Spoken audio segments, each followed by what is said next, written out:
What's up, guys? Coach Seth here. Got an extra special one for you today. This is a Bloodwork review of myself and Tren and Anadrol, because honestly, if you're going to be an alpha male, you need to be running at least some Tren and Anadrol. This video originates from inside our school group, so if you're interested in learning Bloodwork, learning how to fix things, building a physique that is going to make you six figures online, and turning that into a real business, go ahead and click the link down below, because that's how you're going to get in there. For $15 a month, that is something you cannot beat. Most of these people, like Wes Watson, are charging you $8,000 for half the service we're giving you. For $15. Don't be stupid. Just click it down below. Get in there. I do a live stream every Sunday. Come in and talk to me. Let's hear about it.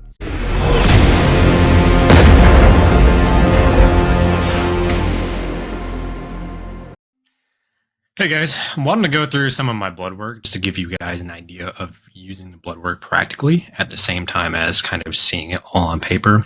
I can give you the really dry rundown of just what each thing does, but here I can kind of do that and give you a practical example at the same time. So this is me from this past July, and full disclosure, I was on, I don't have the exact cycle right here, but I'm going to guesstimate. I think it was 1 gram of test, or it might have been 750. I think it was 300 equipoise, 300 primo, 300 tren. I want to say I was on some mass too. 10 IUs of GH, and then 50 Anadrol that I start with. It bumped up to 100 Anadrol. So all in all, it was like 2.3 grams, I believe, off the top of my head. But yeah, so pretty hefty cycle, and honestly the most aggressive I've ever ran. But we were doing this in a rebound after my cut. So the picture you see on my Instagram of me like super blown out shoulders and like really tight waist, that was right after my cut as we just started this cycle. Had refed back out. We were also doing insulin and IGF-1 to LR3. That was pre-workout. So one day I was doing IGF-1, another day I was doing insulin. IUs pre-workout, and then I think we did 5 IUs post for a little while. But I was starting to go hypo when I was doing cardio, so we ended up going just post-workout after that for like 8 IUs, I think. So yeah, big cycle, and gave me a crazy like superhero look, honestly. You know, obviously body composition started going wayward as it went on, and there were some markers here that needed to be looked at a little bit. But this is after, I want to say, well, to see, through my birthday and all that, this is 8 to 10. This might be 10 weeks after we started, and we ran the Anadrol for like 12 to 14. So as we get into it here, you'll see my blood work's really not that bad for running all of the shit we were running at the same time. People act like Anadrol and Tren are going to kill you, but honestly, it lowers my blood pressure, and you'll see my inflammation markers are like non-existent still. So some people can tolerate it super well. Always blows Colton's mind. He's just like, fuck it, dude, I give up. Every time I tell people not to do Tren, I let you run it, and everything goes back perfect. But white blood cell count is the first part here. So that's the number of leukocytes in the body. They fight off infection. It's pretty basic. If you have an infection or any kind of sickness, you'll notice these start to rise up a little bit. So in that case, then you take that consideration. You tell the client, like, hey, were you sick lately? Or do you feel like you got something coming on? Or maybe you just had bad gear or a bad pin, and that created a little bit of an infection, and your body's fighting it off. So I've seen that before too, where people are pinning dirty, shitty gear, and this is just elevated. They don't notice it, and they're like super sick. They get a little bit, maybe like a little bit of test flu sniffles kind of going on, but that's something that can be a dead giveaway if the gear is not good quality. Red blood cell count, and this is never an issue for me. Some people get super fucking high. As I was saying, I'm pretty sure I was on a gram of test. It was close to a gram of DHTs plus the Tren, and then equipoise is mixed in too. So as to what ratio it was, I don't remember. I didn't have it written down, unfortunately. But you would think with all the equipoise and the DHTs, which were combined at least a gram from what I remember. I don't remember the exact ratios, but I know it was like 1-to-1, gram. It was in there, 50-ish, and then the Anadrol on top of it. You would think this would be elevated with the Anadrol and all that. But for me, that never seems to happen. I do hydrate beforehand. So that's one thing I see with a lot of people. They do the blood test in the morning and they don't hydrate. So this number gets elevated, that and the hemoglobin. Sometimes the hematocrit too also. So you can see the hemoglobin is the oxygen carrying part of the blood cells. And then also here you have the fluid component, which is the hematocrit. So typically these all raise together. If one of them goes up and the other ones aren't, then a lot of times it warrants a slightly deeper look. If it's like, if this is like really high, like sometimes it'll get a little bit in the red, you might not be as concerned. But if you start to see all these trending in the wrong direction, then it warrants a deeper look. MCV is average size of the red blood cells. Typically, you don't see this off too much. It's just part of the panel. It's good to check, make sure. On a hemoglobin found in the blood cells, sometimes the MHC and the M or the hematocrit. I have one client that he has potentially thalassemia where his hemoglobin are irregular. So the amount of hemoglobin found in the red blood cells is off, but like his other blood values are fine. So it's good at detecting some genetic stuff like that too. So that's something you take into consideration also. In that case, you would just see the doctor. That's something that's way out of our scope. And then MHCH is the mean hematocrit something. I forget the exact last C on there. But it's the volume of hemoglobin and then the variation of the size of them. These aren't going to be huge things for us in bodybuilding, but if they do come back irregular over a few blood tests, I would ask the doctor about it. Same thing with platelets. We can't change that very much, but obviously if they're way too high, you're going to have a big clotting issue. And then obviously that combined with gear, if you notice this being high, we're on a bunch of gear and a bunch of shit that makes you clot more, especially SERMs, I would be concerned. I'd probably come off everything down to TRT if I noticed this getting high. If they go on the low end, then that's something to bring up with the doctor because, as it says, low bleeding risk, low will lead to increased bleeding risk, and then it could be infections, liver disease, bone marrow, all kinds of different issues that are way above our pay grade. So, and the next thing are just the percentage of white blood cells, essentially. Not really relevant for what we're doing, but it'll be reflected here. Typically, you'll see this elevated, and then you can see the breakdown of which exact will. And then you can see the breakdown of exactly which kind of white blood cells are high. I have seen eosinophils, long ass word there. I've seen these high before because of allergic reactions to the carrier oil. So grapeseed oil, some people are allergic to that, and I think there's one other one that people sometimes react to. But I have seen this elevated from that before. Like myself, I've switched to pretty much all MCT because grapeseed does make me swell up sometimes. My first cycle, we got it from some fucking bathtub brewer from the gym, and that shit made me swell up like crazy. I remember mine was off the fucking charts by first cycle. But we have quality sources. I have never seen it higher than like a 5 or 6, but we will move down. Same thing, lymphocytes, monocytes. These are all infection metrics. So the next big one that we need to worry about, glucose. Now, I am terrible about this. Technically, you're supposed to be fasting for this. I never fast because if I do, I pass out. So I typically do eat within a couple hours or even the hour of going in. But I know my glucose is always good. And I check it at home with a monitor too. So if it's slightly above and I just fucking ate, like I don't care. Blood test, I probably ate right before I walked in, honestly. But I was still at 86. So it probably was down like 60s, 70s before I walked in. Your blood urea nitrogen is the protein that's removed by the kidneys. If you're getting high levels of this combined with high creatinine, high or low EGFR, and then your ratio being off, those are all indications of kidney damage or potential issues with the kidneys filtering properly. So I would definitely keep an eye on these, but they're not the end all be all. Sometimes they're just off because you trained or false high readings sometimes with EQ. And that warrants a deeper look with cystatin C usually, which we'll get into later down the chart here. Time someone's on equipoise, I'd recommend it just to get ahead of it because a lot of times you will see the skewed blood markers, so you might as well just get the cystatin C at the same time. Really trying to save money, I'd say go ahead and don't order the cystatin, see how they are, and then if they're off a week later, you got to go back in and get it drawn again. So it's up to you how many times you want to be stuck. So as you can see, even on all the shit I was on, this was supposed to be kidney toxic. We were fine. Creatinine was high.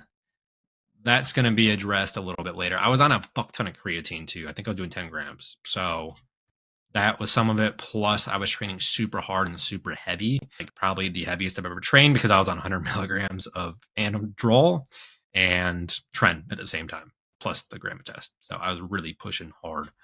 So yeah, I think that's the reason why. And I was getting some cramping issues, and some of that was also my electrolyte balance being off, which you'll see a little later.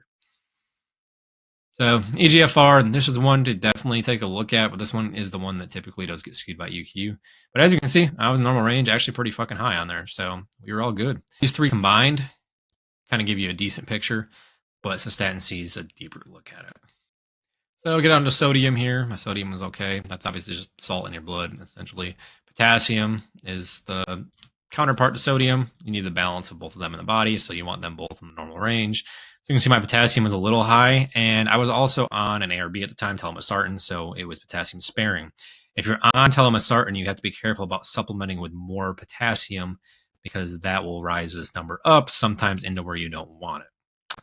And obviously, since your heart's operating on an electrical signal, you do not want this to be off and cause an arrhythmia. Now, here's where I was probably cramping. It's my chloride being low. So my water balance was a little off. I was getting like these weird, like almost like Joe aesthetic, like, little tremor like cramps. But it was after really hard training, like really, really hard, heavy training I was doing. Everything was like 6 to 8 reps, like taking into failure essentially. And I think that was a lot of it. I was getting a lot more muscle breakdown than I typically would. So I think that was causing this and some of the other markers later to be a little off. Carbon dioxide was fine. That's just the waste product from breathing. Calcium, you want this to be normal, which is slightly high, but I don't drink a whole lot of milk either, so that was a little surprising to me, but I do take a multivitamin that has some calcium in it, so that's probably why. Albumin's another one that gets flagged sometimes when you're dehydrated, especially if it's high. If it's low, then it's signs of malnutrition. That's just protein floating in your blood. So all of us should be getting our protein in. That should not be a fucking issue. If anything, it might be a little high if you come in dehydrated, but that'll typically pair with your hematocrit and red blood cell count being up also. Globulin is just another group of proteins. Helps fight infections. These are constantly high. You might be having some chronic inflammation, but we're also going to check other inflammation markers too, just to make sure that are included in it. Your bilirubin is produced by the liver, so obviously on 100 milligrams of Anadrol, my liver wasn't working too hard. Choline phosphate, ALP, that's one that you want to be in range. My LT and AST were moderately high, and honestly, that was totally expected for what I was doing. I was training extremely, extremely hard, and I think I only took 2.5 days of training off before I had this blood work done because I was kind of being a bad client, and I was like, I don't want to take full 3 days off, so I think I took 2.5. So it might have actually come down a little bit into here if I gave it that one extra day off. But I mean, honestly, with how much Anadrol I was railing, I'm not surprised it was slightly high. If you're seeing this going way up into here, then I'd worry about it more. But kind of need context on what you're running and what to expect with that. But obviously, you don't want these elevated for a long, long period of time. If I go on cruise and this stays high, then we got a little bit of a red flag to worry about. And now we also got a urinalysis this time, just to measure how the kidneys and everything else are functioning in terms of the urinary system. So obviously, I was not dehydrated. My pH was pretty good. A little bit off, tiny bit. It's still in range, but it wasn't that bad. But we kind of know that I was having a little bit of an issue with chloride too, so I wasn't really surprised that was slightly off. It was good. It was clear. No proteins in there, which is good. Glucose was good. Ketones, bilirubin. So nothing leaking into the urinary system, which is awesome. That's what you want. Now, the lipid panel, this is something that is going to be off in a lot of steroid users. This is why we use ezetimibe and or statins and or just bergamot to improve HDL, but this is going to be skewed at some level when you're on gear. Now, my triglycerides were through the floor, which was absolutely crazy considering how many carbs we were pushing at the time. But I was using insulin too, so I wonder if that was counteracting some of it.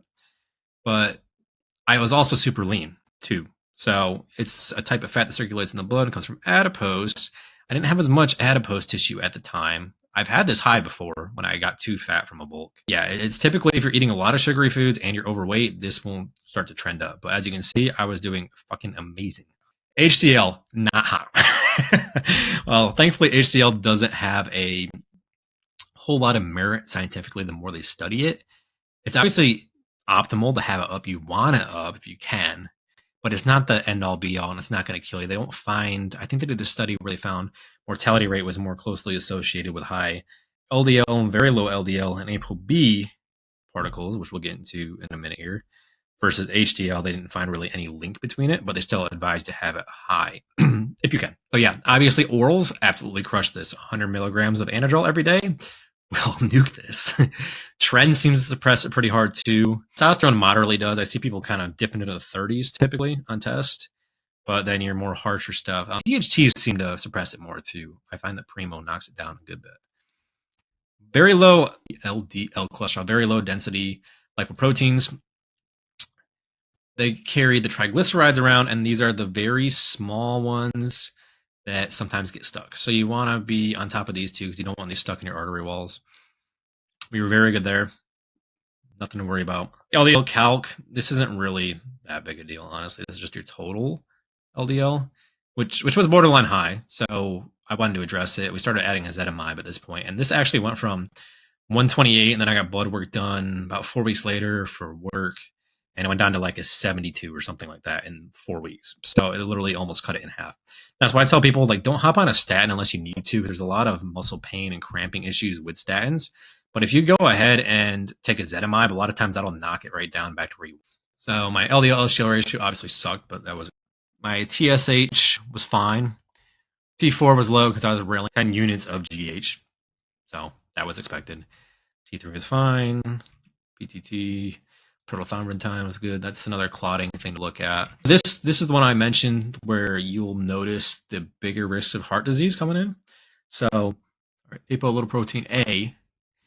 Now this plays off of your HDL. So if your HDL is low, it's going to be low. So that one we don't care about as much. ApoB is those small irregular particles that tend to get stuck more in your arteries. So you really, really want this low. Obviously, with how much gear I was running, it was anticipated it was probably going to be getting up into here. It was a little bit over range, but for as much as I was running, that's actually not that bad. Since then, I did a blood test just a few weeks ago, and that number is like way, way down. I think it was at the very, very bottom of the range. I can pull that up and we can look at that in another video here. I think it was at 13. So it came way back down once I just started hitting cardio and pulled out a lot of the gear. So as long as you're monitoring your stuff, you can get away with being a little bit above for short periods of time. You don't want this up for an extended period of time, though, because it will start leading to more and more plaque accumulation. And then you have more problems with your heart. Vitamin B12, very good. Folic acid was good. So B12, you're going to get a lot of that from your protein sources anyway. So with our diets, this should not be low. If it is low, then there's something the doctor obviously needs to look at. So statin C. Now, this is the granddaddy of EGFR testing. What it does is it assesses a protein that the kidneys make and how well the kidney, it assesses how well the kidney is doing at filtering out what it's supposed to be filtering out. So if this number is high, then you might have an actual kidney issue. So when we're using EQ or any really harsh compounds, I would take a deeper look at this. Now, EGFR was great. That was great. Kidneys were fine. I was taking some astragalus also just to make sure, but I was very happy with that. Estradiol, middle of the range, perfect. Without an AI, thank you, DHTs. IGF-1, obviously through the fucking roof. Taking GH will do that.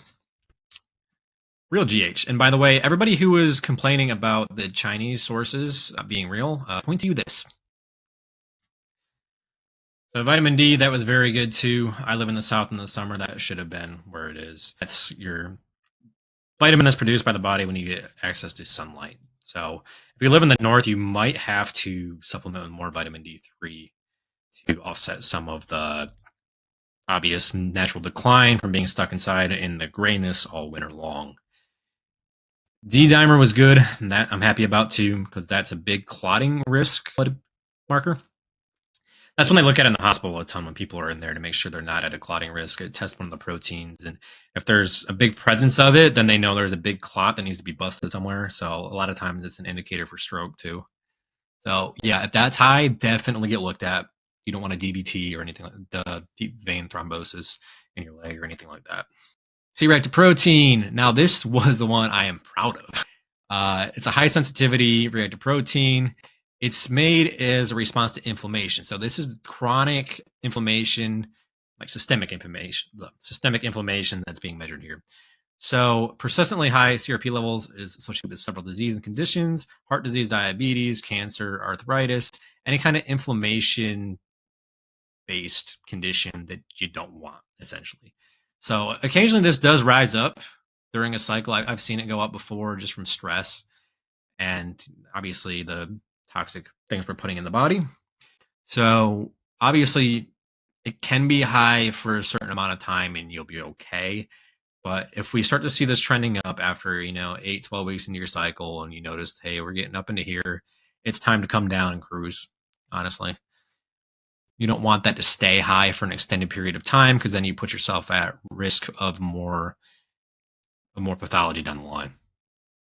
Homocysteine was good. That is a protein that your body uses. And so your B vitamins break it down. And then from there, use it to perform other functions, essentially.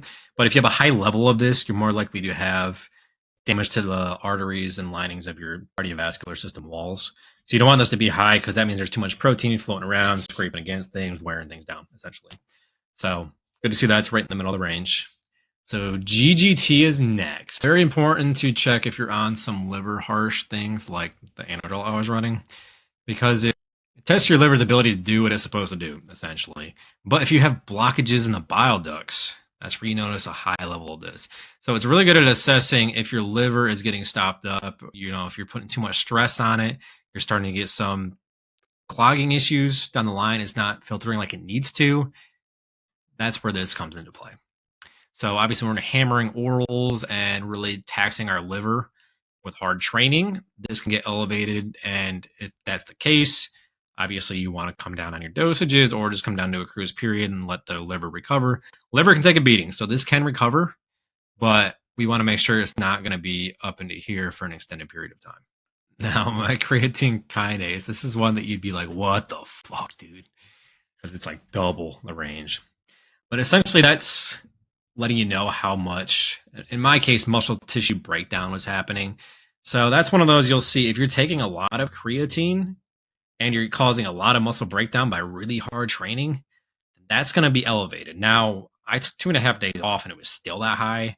So that was kind of an indicator. We actually changed my training program after this. I told Colton, I actually really liked it, but I was getting kind of beat up. Plus, my hernia was starting to really jut out a little more from all the heavy bent over rows and heavy RDLs we were doing. So we made a slight training adjustment based off of this metric. And that's how I would use that metric. Because if everything else liver-wise and kidney-wise look good, but then you have a really elevated creatine kinase, it's like, hey, we're training really hard, which is good, but maybe we need to pull back a little bit on intensity or volume to make an adjustment so we're not really burying ourselves down the line. It's not an end-all be-all, but it's just an indicator that something might be going on in the background. You might be having too much tissue breakdown, and in that case, down the line, you could have rhabdomyolysis or another kind of condition that presents itself from too much muscle tissue breakdown. So something to keep in mind, but not an end all be all. Fibrinogen is just another clotting marker. So that was also actually on the lower end of normal, but normal range. So no concerns there. So that was a really in-depth blood test there. And I would like to get one of these per year because this is a really expensive test. This was like $600 or something like that. But if you're going to be running some really heavy duty shit and really pushing to put on mass on PEDs, I would get an in-depth test like this. If you're natural or your normal test throughout the year, I would go a little bit lighter and just test the things you need to. I'll actually go over my most recent test where it was one of those light tests where it's like $100 and we just go over the basic stuff just to see where I'm at. I added the ApoB and something else on there, I think, that I really wanted to see just to make sure it was in good range because it was high here. Stuff like that isn't bad to add on. A lot of the lab builders, you can add things on for $20 to $50 somewhere in there. And it's not a bad idea to check some deeper markers if you feel like they were off previously.